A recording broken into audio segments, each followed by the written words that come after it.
Yosti from Iron Edge here. Today we're going to check out Iron Edge's 20 kilo bar. Now this is an upgraded bar to their previous version. Their last bar was a little bit so-so. So what they did is they went back to the drawing board, re-evaluated everything and came up with the version 2 bar, which is a lot better than the old bar. Now, for the price point, this thing is pretty damn amazing.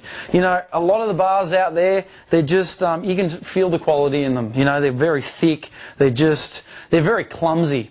Now, this is a bearing class bar that rotates very nicely. I've had this for about 5 months or so now, and as you can see, it just spins amazingly for what it is and for that price point. It rotates really nice.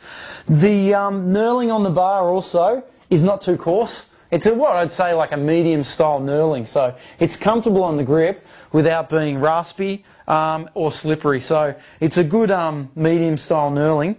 Now this is a perfect bar for all of your squatting, deadlift, very solid. I find because of the size of it, as I said, a lot of the cheaper bars out there are very thick. They're just, like in a lot of cases, they're hard to wrap your fingers around, and they feel awkward. With this one, because it's a bit thinner, you find that in the bottom of the squat, you get a little bit of a whip going. So the bar's got a little bit of spring to it, so it can help you in the bottom of those heavy squats.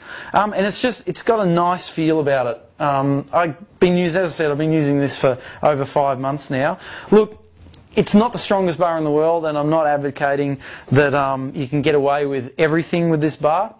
If you're going to be doing a lot of Olympic lifts, you might want to think about spending some more money and get something a bit more solid. I've got a Pendlay bar that's just out of this world strong. It's just amazing. I've been using it for ages and the thing doesn't have a bend in it. Mind you, I've basically abused the hell out of this bar because I was curious to see what the price point gave me. Needless to say, 5 months old. There's a slight inflection in the bar now, but it's still solid.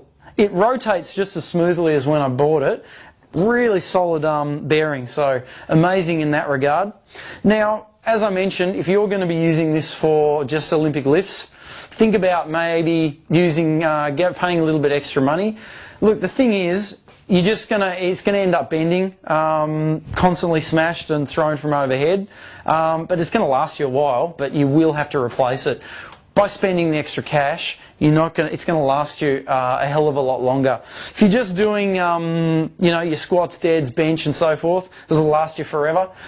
Perfect bar for that. If you want to do a little bit of Olympic lifts as well, so you want to mix it up, it's perfect for that as well. But if you're solely using it for Olympic style lifts, maybe think about something a little bit better. Now, that being said, this bar's gone out to plenty of CrossFit studios around Australia, and we've had good reviews with it. It's been performing really well and holding up to a lot of abuse. But remember also, it's not the strongest bar in the world, but it's still pretty damn good for the price point. For more information about the Iron Edge 20 kilo bar, don't forget to check out ironedge.com.